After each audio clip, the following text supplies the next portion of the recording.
Okay. So remember our conversation about how iced coffee is superior to hot coffee? Yes. Yes. Although I do very much feel like this is some sort of, I don't know if it's a millennial take or just a young person take or what, but it does feel like it's a generational situation where people of a certain age think that iced coffee is superior. Yes. So I was thinking about that. And then in Yeah. one of my group chats with a even younger crowd Okay. than me, they posed this question, which I thought was interesting and which I had not thought about. So the question was rank the, I can't even seriously say this. I can't believe this is a question. Okay. Rank these types of ice: cubed, nugget, crushed, crescent, and flaked. Yeah, people definitely have specific ice opinions because I feel like a lot of people really like the nugget ice. Yes, people are obsessed. Like they buy those ice machines that create the nugget ice. Right. Or they'll go to Sonic just to get a drink with the nugget ice. Yes, right? Like certain chain restaurants have certain ice types that people prefer in their drink. Yes. Yeah. Also, though, what is crescent ice? Oh, that's like what comes out of your ice machine in your freezer. It's like the little half moon ones that are okay. Like that's what I consider kind of like standard ice maker ice. Okay. Yeah. I have a new fridge and it actually doesn't produce that kind of ice. It produces squares. Oh, okay. Yeah. Like you might find in a ice cube tray type of shape. Oh, okay. So like a cube. Yes, but I do know what you're talking about now, where it's like the half moon sort of ice. Yeah. Ooh. So cube, nugget, crushed, crescent, flake. What would be your order? Oh my gosh. So here's my problem is that you know that I'm not much of an ice I know. Right. And I don't really like a lot of ice. And so I feel like because of that, the ice that I rank lower than other types of ice is like the crushed. Okay. Yes, that makes sense. I don't really like there to be a ton of ice. So crushed and nugget to me ranks lower. Okay. On the scale. But I will say that I think cube is superior to crescent because crescent is sometimes just too big and you can't get, like if you're trying to get a straw or a spoon or anything in the cup, the crescent is like too big. It gets in the way. I feel like they also have a tendency to fuse together into a giant ice ball more than other types of ice. Yes. Also, I'm not going to lie, I don't know if I've ever had flake. I know. I'm not sure about that either. To me, I'm thinking about, I guess, an even smaller version of crushed, maybe? Right. Yeah, I'm thinking it's like almost shave ice type. Yeah. But I wouldn't put that in a drink, definitely. I feel like that would immediately melt and immediately water down the drink, and then I would get mad about it. Right. Agreed. So, okay. Favorite to least favorite. I'm going to go square. Okay. Is my favorite. Probably followed by nugget, then crescent, then crush, then flake. Okay. So we're aligned on at least one.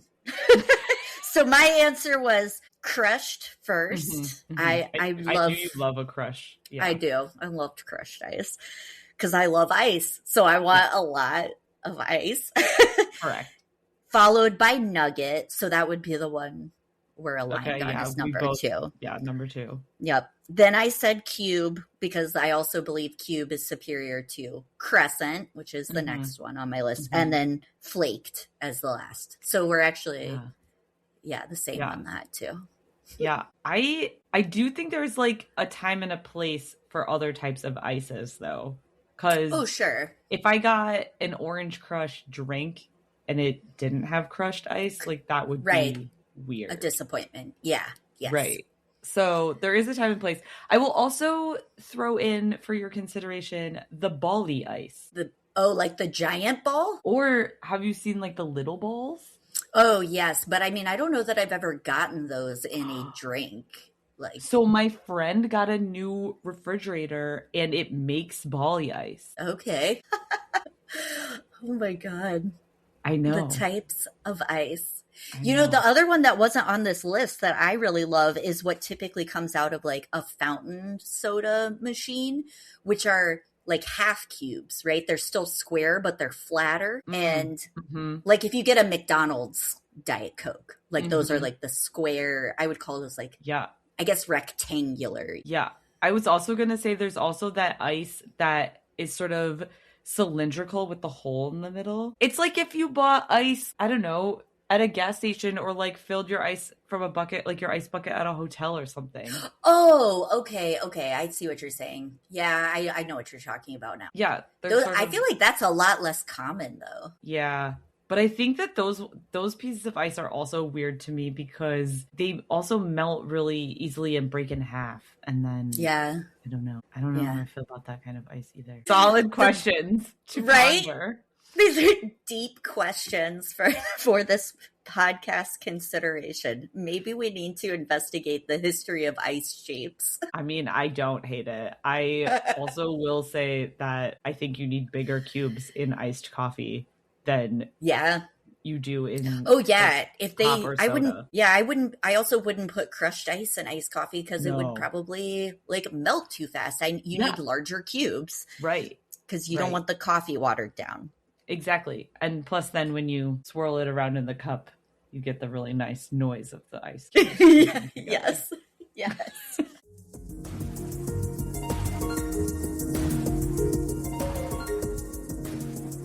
I'm Katie. And I'm Emily. We're two long-distance best friends with a passion for learning about all the things that make everyday life interesting. With my PhD in geography and my master's in library science, doing deep dives on topics is our idea of a fun time together.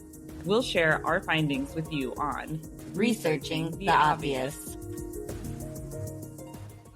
So we decided that we really liked last year at the end of our season 1 finale to go back through all of the crazy things we learned in season 1, and we thought it would be really fun to do it again because I don't know, it's nice to look back and be like, oh yeah, that fact was crazy. Yeah, just what were our favorite moments or things that we learned that we probably did not anticipate learning in so many of our random topics.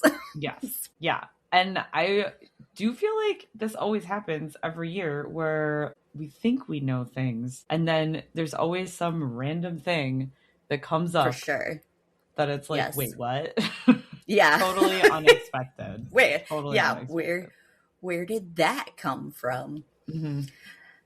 I will note as well that on my Spotify Wrapped, at the end of the year, they do like your summary of what you've been listening to for music, but then also if you listen to podcasts. And our podcast was number 2 on my Spotify Wrapped list because, I listen to our podcast sometimes, even after we've recorded it and I've edited it. I'm like, I would like to listen to how this turned out, and it makes me feel like I'm back with you having a fun conversation. So sometimes I throw that on in the car, even though I already know how all of the episodes turn out. Yeah, but you might recatch some facts that you missed first time around. Yeah. What do you think was your most surprising episode of the year this year? I think most surprising had to be the bowling episode. Oh, okay. Just because I really did not know what to expect when we recorded that one, and I was not anticipating such historical roots and also just like the number of variety, like just so many things about that episode. I was like, this is so random and I did not see this coming. And I just really enjoyed the research. And then I enjoyed like just talking to you about it because it was just so random. Like so many random facts in that episode. I will say that I had no idea that Canada has its own kind of bowling.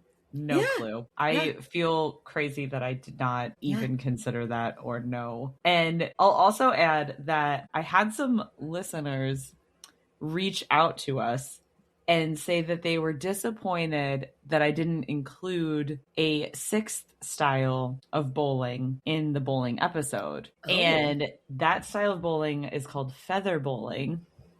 What? Yes. And they were disappointed that I didn't include this because you can play feather bowling in Michigan, specifically in Detroit. There's some places where you can do feather bowling. But I will say that after some research, I'm going to argue that feather bowling is not really bowling. It just has the name bowling. So basically, if you're not familiar with feather bowling, it is a Belgian game. So it originated in Belgium. And it's sort of similar to horseshoes or bocce, which is why I will argue that it's not actually a variant of bowling, despite the fact that you do roll things down a quote unquote alley. So the idea is that you have two teams, and the teams can be any size. You basically just divide up however many people you have into two teams, a red team and a green team. And then each team has 6 balls. I'll get to those in a sec. And the point of the game is that at the end of the alley, essentially, is a feather that is stuck in the ground. And so you want to get all 6 of your balls as close as possible to the feather. Lanes, that's not bowling. Right. Sorry. So the lanes are 60 feet. They're 60 feet. So the feather is far.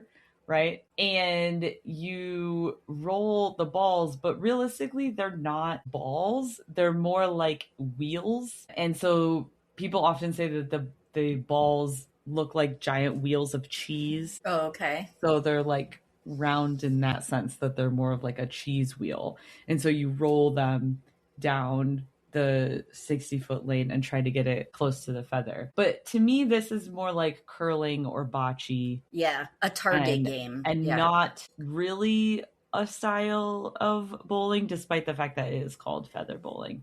I mean, people call bocce lawn bowling, right? So yeah. But I also wouldn't say that it's like pin bowling. It's like maybe like a distant cousin of bowling. Right. You know?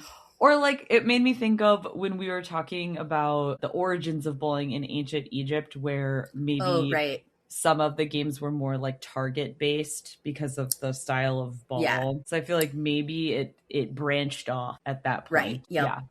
Yeah. But you can go feather bowling in Detroit if you ever wanted to. It is a Belgian game. But yeah, I still contend. I did look it up because I was like, oh shoot, maybe I missed a style of bowling.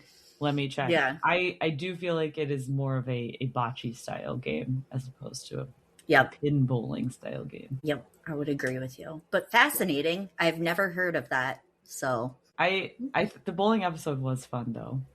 Yeah. What would have been your favorite? I think honestly, the most interesting one for me was the oyster episode.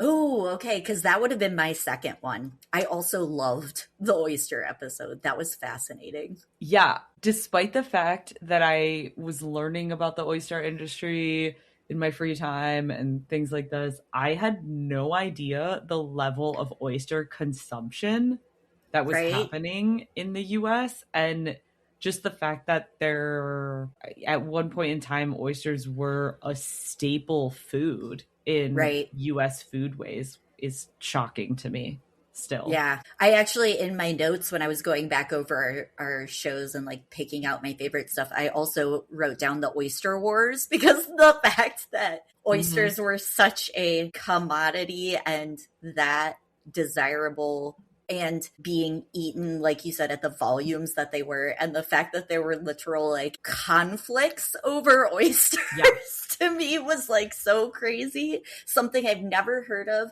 and yet such a cornerstone of apparently the economics at the time, the food scene, like all of that. And yet I had no idea. Same. All of that just really blew my mind. Like I thought I had a decent hold on understanding oysters as a commodity, and I realized I absolutely didn't. Yeah. And yeah, the 1800s, I think, in the US was a wild time for a lot of reasons, but we were doing it all while consuming oysters, I think. Right. Yeah, so actually, too, I was thinking about that episode at Thanksgiving because we had oyster dressing at Thanksgiving, Oh, yeah. which Richard loves, and I think he's the only one who eats it in our family. But so I make it for him, but everybody else just eats regular stuff. But I was just like, well, this makes sense now why oyster dressing would have been a thing, especially in New England.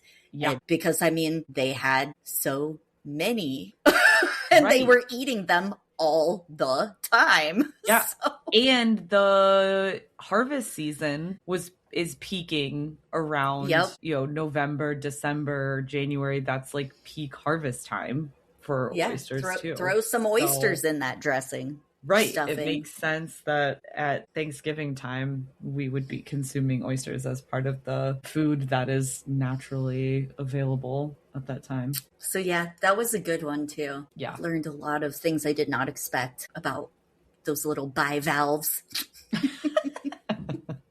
I'll never be able to eat an oyster again without thinking about the oyster wars. Dancing Molly. Yes. Oh my gosh, the Dancing Molly. It's amazing. Another episode that I really enjoyed and that I feel like has really tuned me in after the fact to kind of saying like, oh, I wonder about this is our idiom episode.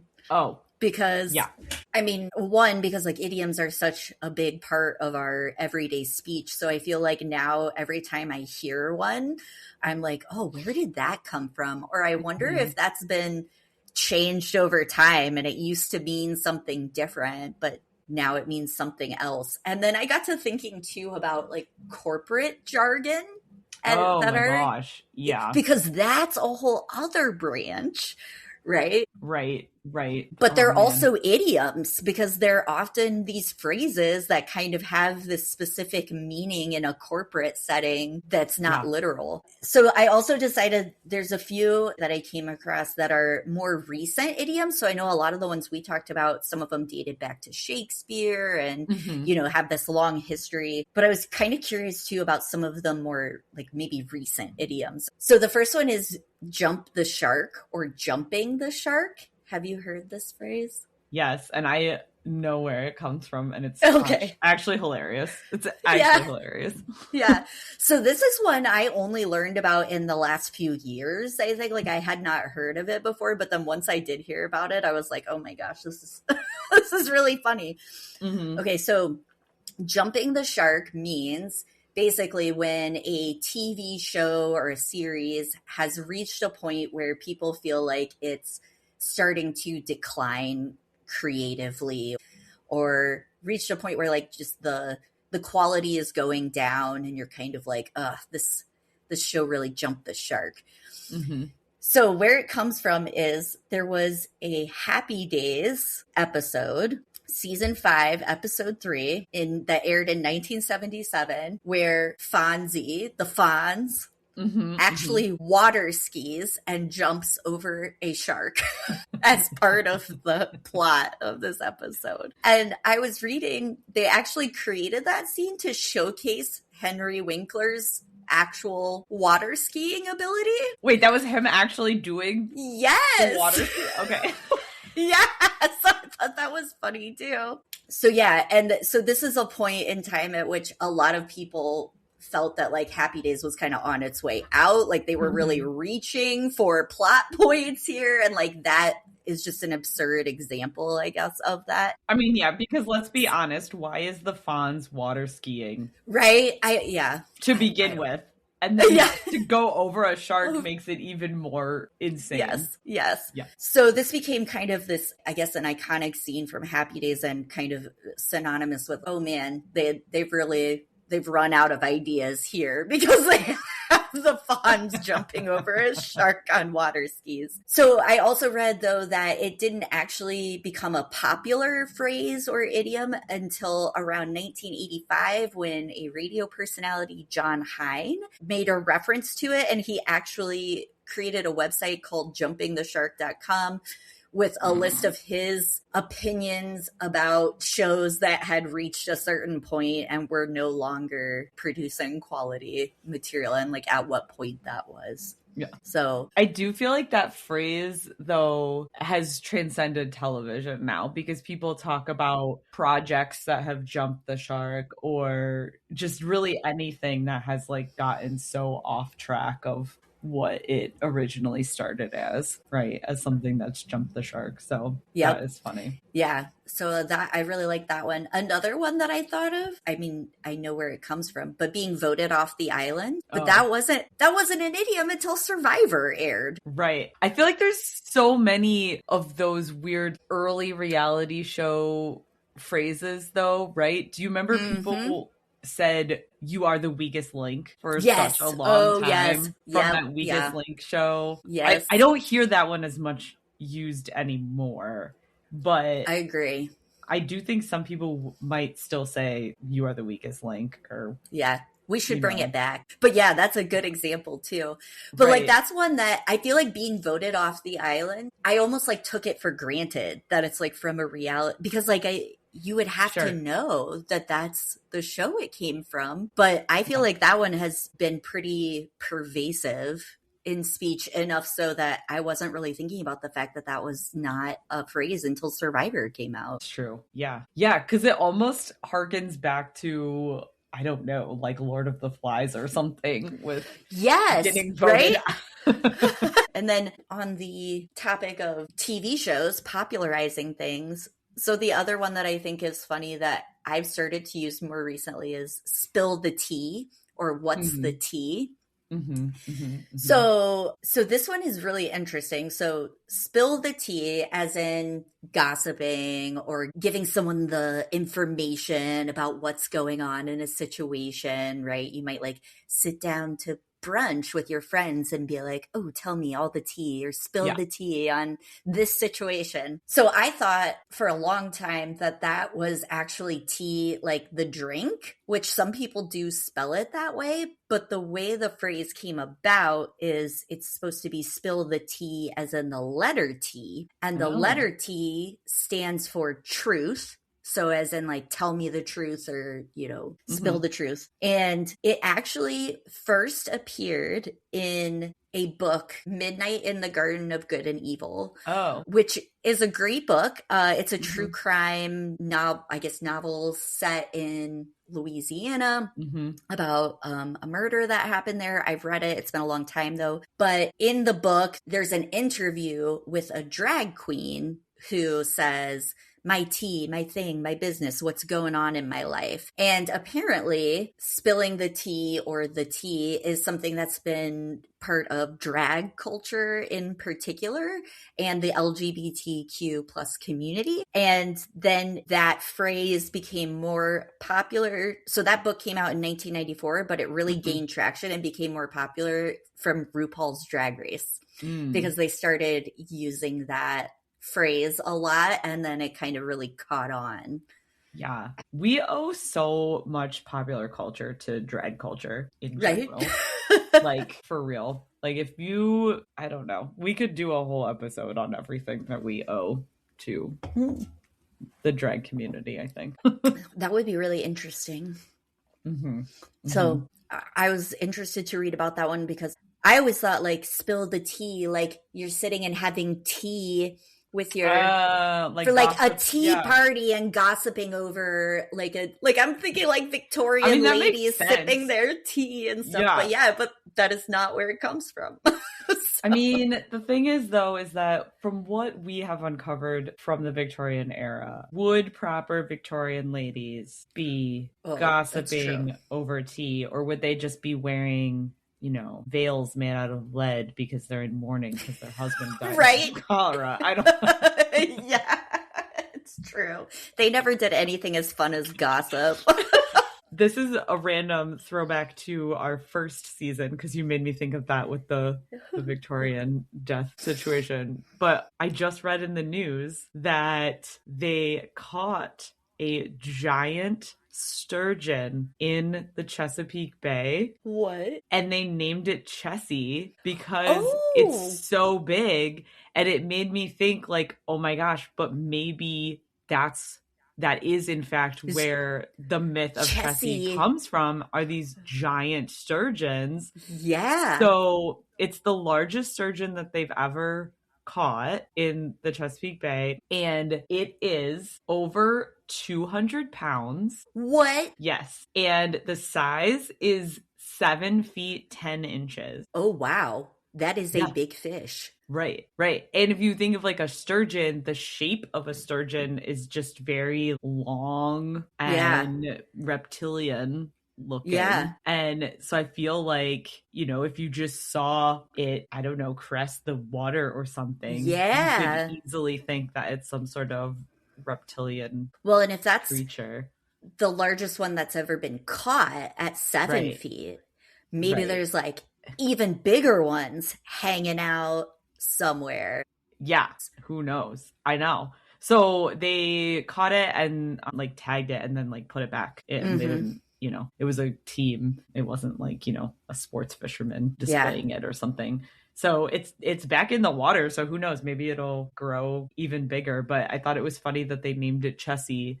And then it just made me think like, okay, well, if there's a sturgeon that's almost 8 feet long currently living in the Chesapeake Bay, then I wouldn't be surprised if that's where the original Chessie myth did come from, which I think we had kind of posited a little bit in our episode from last season that Chessie could be a sturgeon. But the fact that they just caught it 3 weeks ago at that big made me think of our episode from season 1. The cryptid episode. Still relevant.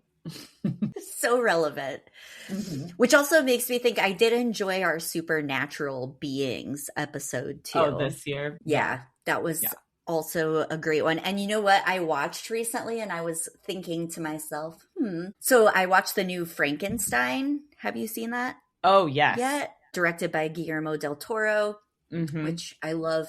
Pan's Labyrinth, that's one of his really well-known movies. So I watched that. I thought it was fabulous. I was really impressed with like the way it was done. And it's obviously a very faithful representation of the original Frankenstein story. And I was wondering, you know, Frankenstein's monster often gets lumped in, I feel like, with figures like Dracula or other beings like, but is Frankenstein's monster a supernatural being? I wouldn't classify it as such because number one, I think part of the whole question of that book is whether or not we should pursue science to certain levels. Right. So I feel like Frankenstein's monster is really the product of humans going too far with scientific endeavors in some way. And so I was thinking about this because he's ultimately a reanimated human, but he's put together from multiple bodies, presumably, so like different body parts. So he's not actually just like a zombie, right? He's not a living dead kind of situation. He's created by humans, and he's not natural though, is he? Because the science is used to reanimate him in a way that's, you know, not natural. So then I was like, but is he supernatural? I don't know. He's like, I think he might lay in this weird gap that I'm not sure how to classify.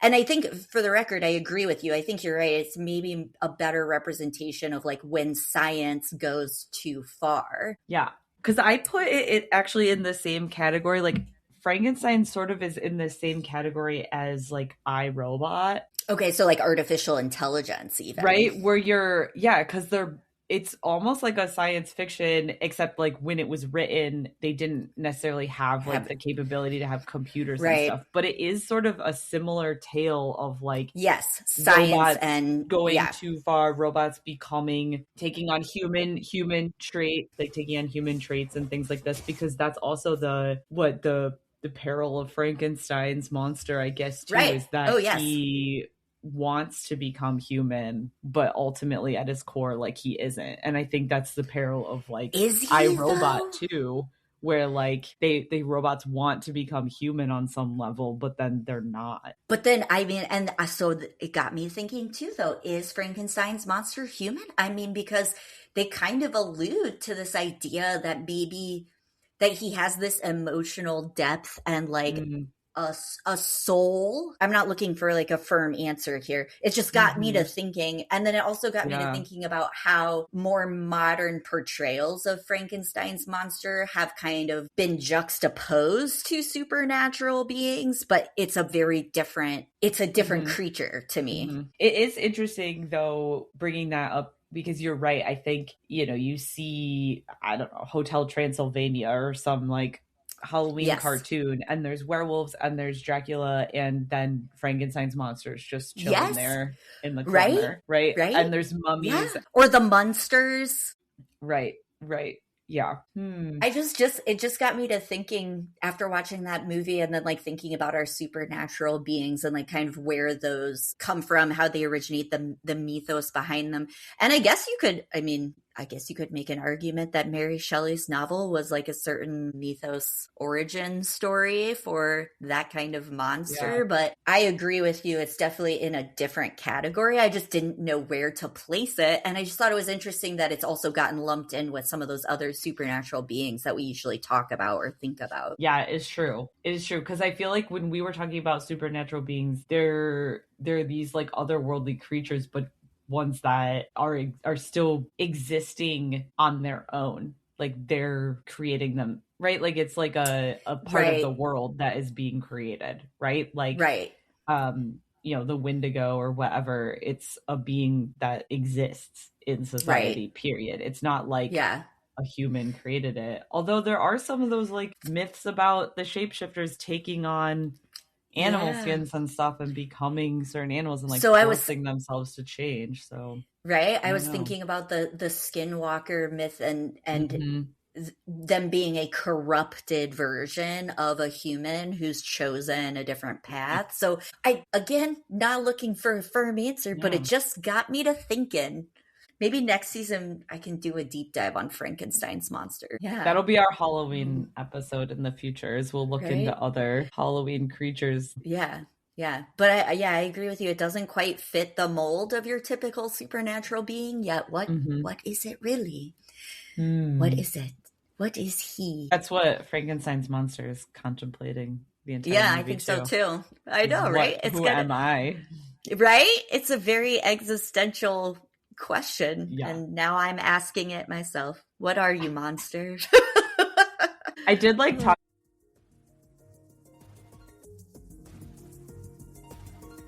Hey, Katie, remember that time that we wanted to start a podcast based on all of our random research conversations? Yeah, and we had no idea what we were doing or how we would even make a podcast. Yeah, that's the time. It was a really good thing we found Podbean, because that made it super easy to upload all of our episodes to multiple streaming platforms. Podbean is a really simple platform for hosting and publishing your podcast. So, if you and your best friend are having random conversations that you think should be a podcast, check out Podbean. And if you do, use our link to get a month free. Podbean.com/obvious. That's PODBEAN.com/obvious. And become super cool podcasters like us. World famous.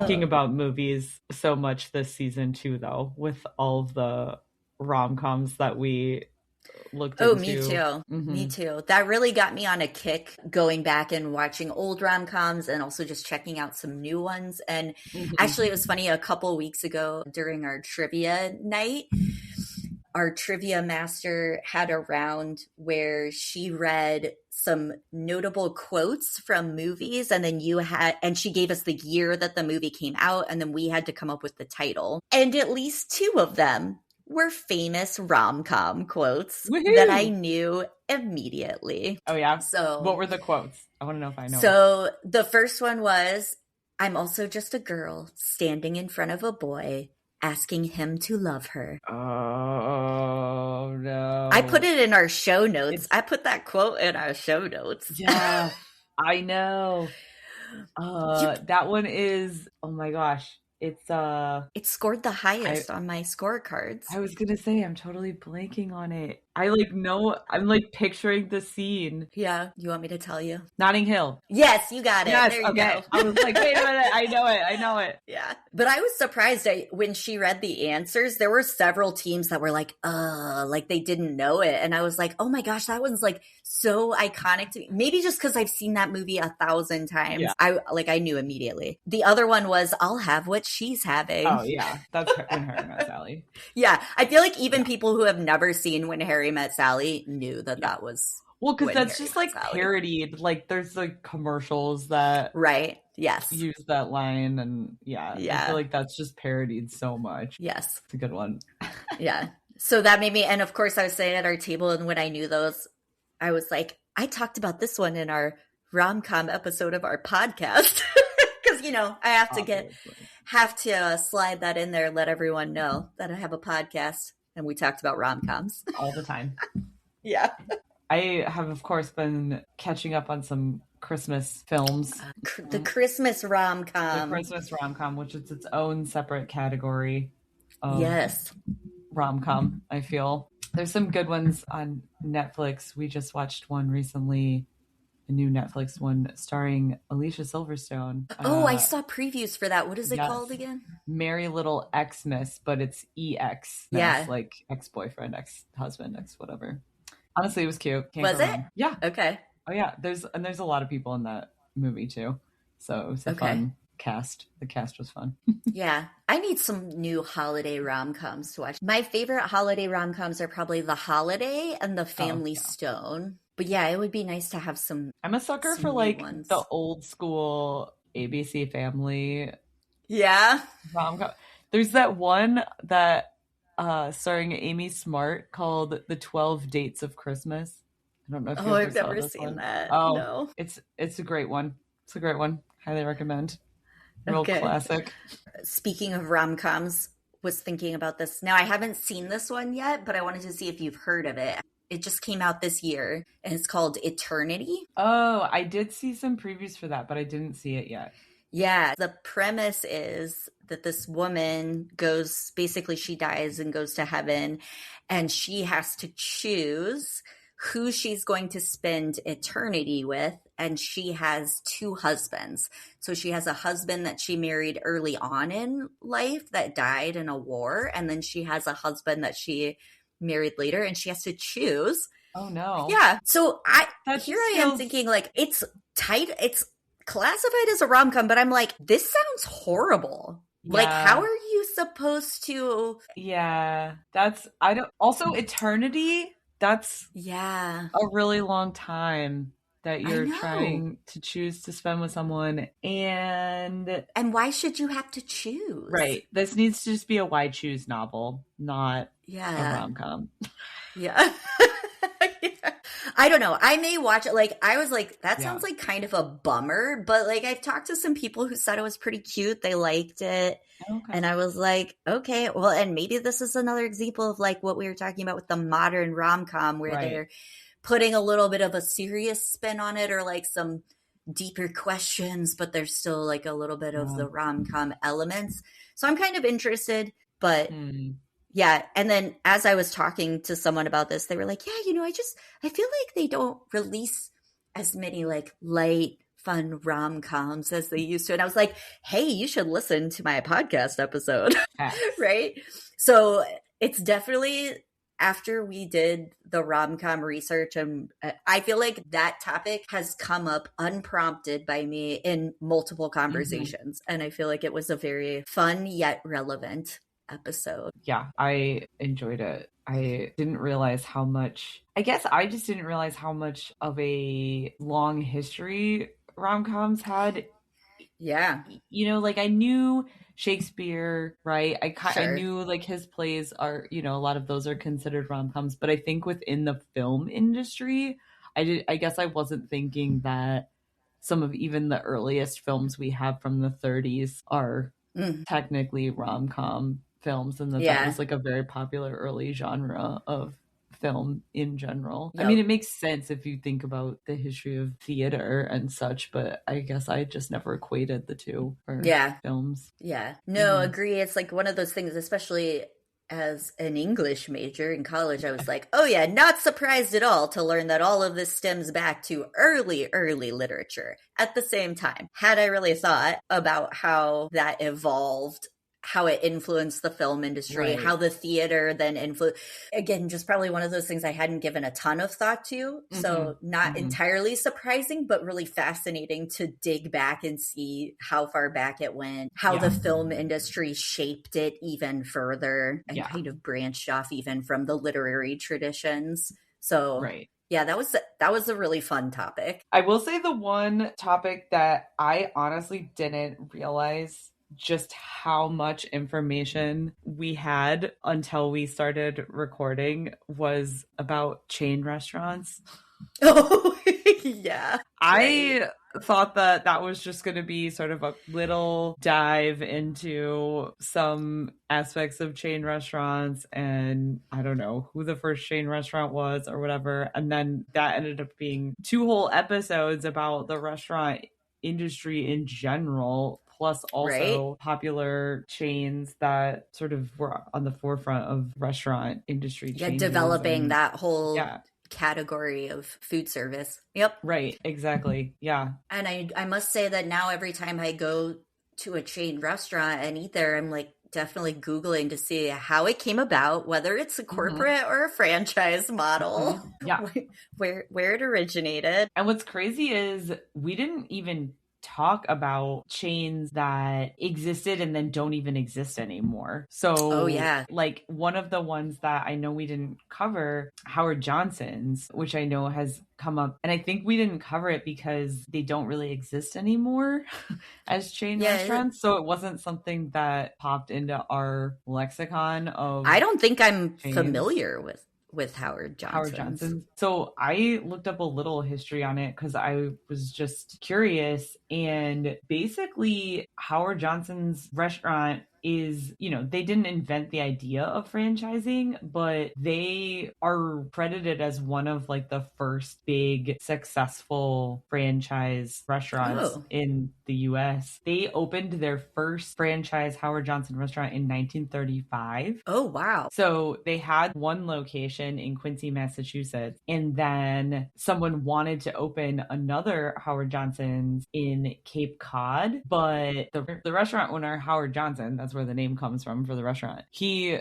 wanted to open this second location in Cape Cod, but he didn't have the money at the time to actually build a second restaurant property. And so he sold the rights to use his recipes and brand to the family that owned the land at the location where he wanted to have a second location. And yeah, that was in 1935. And then it really exploded where he added a lot more franchises and some company-owned restaurants, so that by the end of 1940, there were 132 Howard Johnson restaurants throughout the U.S. What? Yeah, so we're talking like in 5 years, 132 of these restaurants opened up in the United States. And specifically, they were on roadsides. So Howard Johnson looked at traffic patterns and roadway intersections and things like this in order to propose locations for his restaurants, because he specifically was targeting people who were traveling around the country because there just weren't restaurants that were catering to that group of people in the late 1930s. So this is the other thing too, is we're talking about during the Depression, 132 of these restaurants. That's impressive. Opened up, which is kind of crazy. But then most of them closed down in, it was basically, they hit their peak in 1975. So in 1975, there were 649 company-owned restaurants, 280 franchise restaurants. And then they also had, which I didn't realize, 95 restaurants under the name Ground Round. Do you remember Ground Rounds? That sounds vaguely familiar. I definitely ate at a Ground Round when I was a kid. Yeah. And I didn't know this that they were the same. But anyway, that was in 1975. And then basically in 1979, people started getting out of the business, and it led to like general mismanagement and then decline, and everything just kind of went down from there. And basically by the 1980s, there really wasn't any Howard Johnsons left at all. That's even sad. Though they were like a super early pioneer of chain and franchise restaurant models. So I know where I've heard of Howard Johnson's before. Mad Men.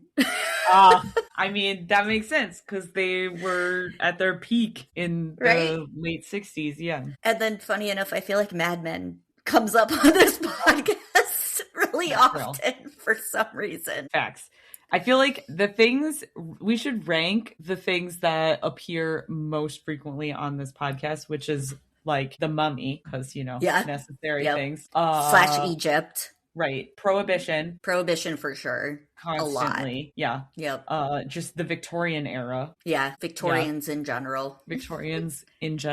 Baltimore. We'll just throw Baltimore under the bus there. Yeah. There are a lot of things that pop up in Baltimore. Not even trying, but like it just keeps popping up. Sometimes I don't even bring it up, even when I find something that has to do with Baltimore, because I'm like, I can't keep bringing this up. So, for example, in our cosmetics episode, I was doing research into the history of eyeliner and other products, and I came across this place to get some information called the Makeup Museum. And the Makeup Museum is in Baltimore, Maryland.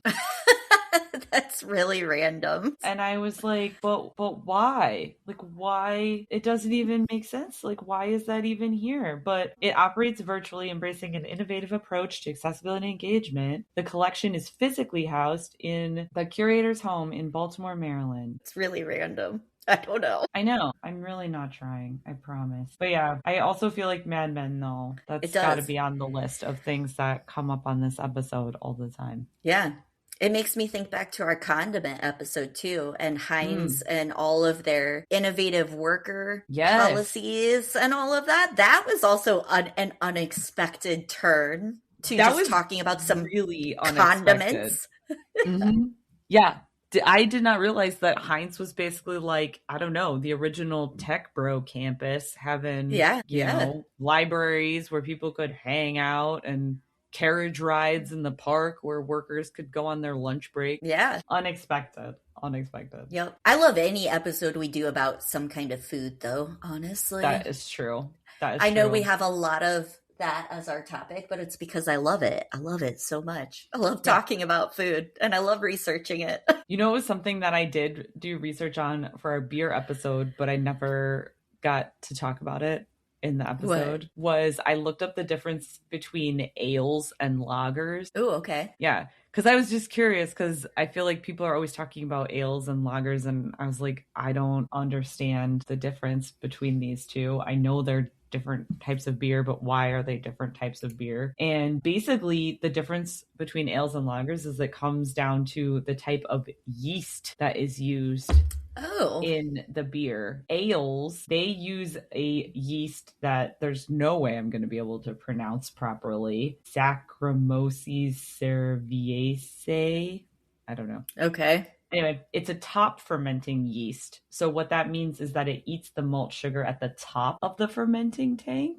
So it sort of like floats on the top. And because of that, it ferments at a higher temperature. So it can ferment at temperatures between 60 and 75 degrees. And so it's very fast and it doesn't take as long. Versus lagers, they use a yeast called Saccharomyces pastorianus, which is a yeast that actually developed when an ale yeast crossed paths with a wine yeast. Ooh, a hybrid yeast. Yes, and it created this new yeast. And what's interesting about that yeast is that instead of it being top fermenting, it's bottom fermenting. So it eats the sugars at the bottom of the tank, but that means it also takes a lot longer to ferment, and it has to happen at colder temperatures between 42 and 55 degrees. So ales are actually, they are different because they're fermenting faster, warmer, and with this different yeast at the top, versus lagers are fermenting slower, colder and with the yeast at the bottom. So ales are sometimes considered to be fruitier and they give off fruitier notes to the beer. Whereas lagers are perceived as like a crispier type of beer. Lagers are more German and Bavarian. And so beers that you might associate with lagers would be Pilsners, Schwarzbier, Bock, Doppelbock, obviously any kind of, Vienna lager because it has the word lager in it. And then ales are more traditionally Belgian or Great Britain. So IPAs, stouts, pale ales, makes sense. saisons. Interesting. Yes. Okay. Yeah, I know. Noted. Never did I realize that was like the difference is the yeast. The yeast. Hybrid yeast. Yeah. Or top feeding yeast or bottom feeding yeast. Yep. Yeast is crazy. We should do a whole episode on yeast. Oh, okay. I mean, I'm down. I would find that very interesting. Right? Like with bread and everything else. Yeah. Ooh, bread. I know. Sourdough. See, I'm all about the food. I'm like, yeah, let's talk about bread. I think we've covered most of our episodes. Oh, except I will shout out to Spiritualism, which was also a great episode because there was way more stuff there than I anticipated, especially in regards to Western New York. I had no idea that that's where all of that stuff started. Also, blew my mind that Johnny Appleseed was a real person. In case you didn't know. Like, I feel like I should have known that, or maybe at some point I knew it and then convinced myself that he wasn't a real person, but he's not a supernatural being. Right? Or just a myth. So that was fascinating. I think one of the interesting things about researching spiritualism was realizing how many things tied back to that movement that maybe were not prevalent in our society before. I mean, even, just things like the spirit board or the Ouija board, things like mesmerizing, like that Franz Anton Mesmer was like a figure in the spiritualist movement.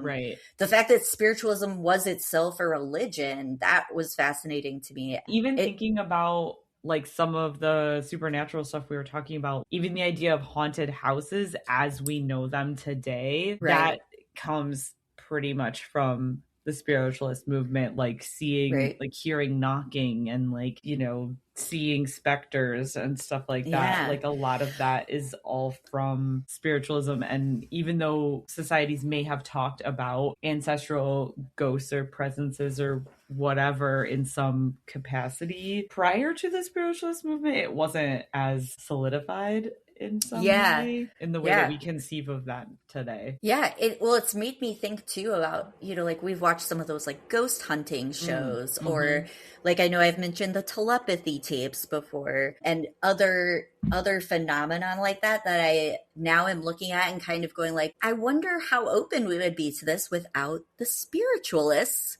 doing what they did and kind of making it more mainstream to discuss those things like in a public way. Well, even some of the techniques that they're using on those ghost hunting shows are directly coming from the techniques that spirit mediums were using, right? You think about Thomas Edison and how he was such a proponent of the spiritualist movement and his studies in electricity and everything else, and you could probably tie that directly to like EVP readings and stuff that those people are using on those TV shows. And with this most recent season of the telepathy tapes that you were telling me had come out, like they do a whole episode on mediums, they do a whole episode on near-death experiences. So that's stuff that I've always found interesting, but now I'm also looking at it through a lens of like the spiritualist movement had a big hand in us asking these questions and kind of bringing it into the forefront of people's minds, I think, in a lot of ways. And so even though a lot of people may not take it seriously or have not like given it much credence, it's fascinating to me how that whole movement has legacies that have persisted.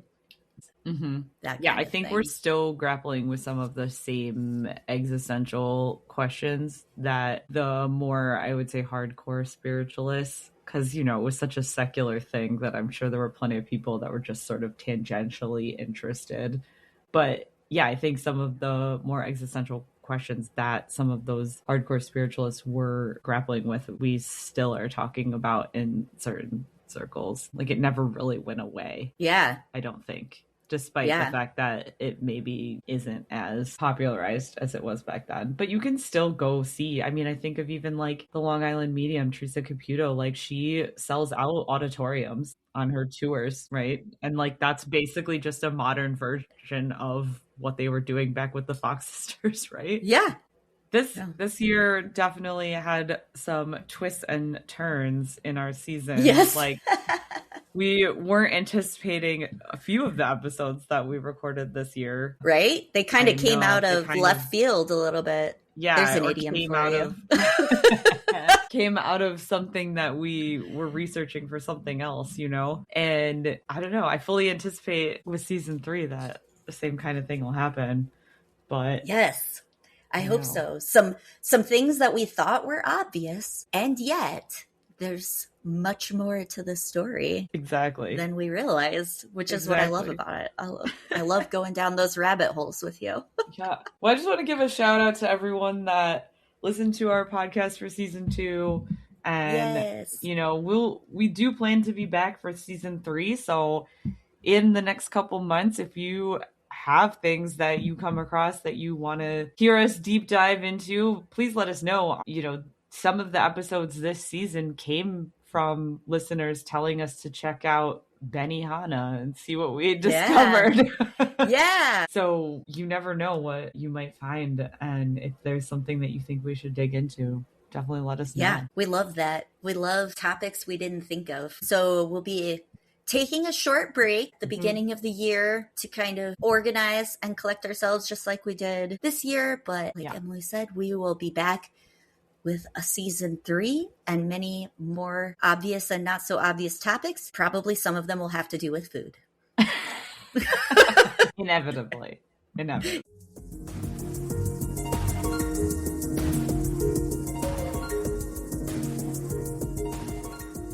Thank you for listening to Researching the Obvious.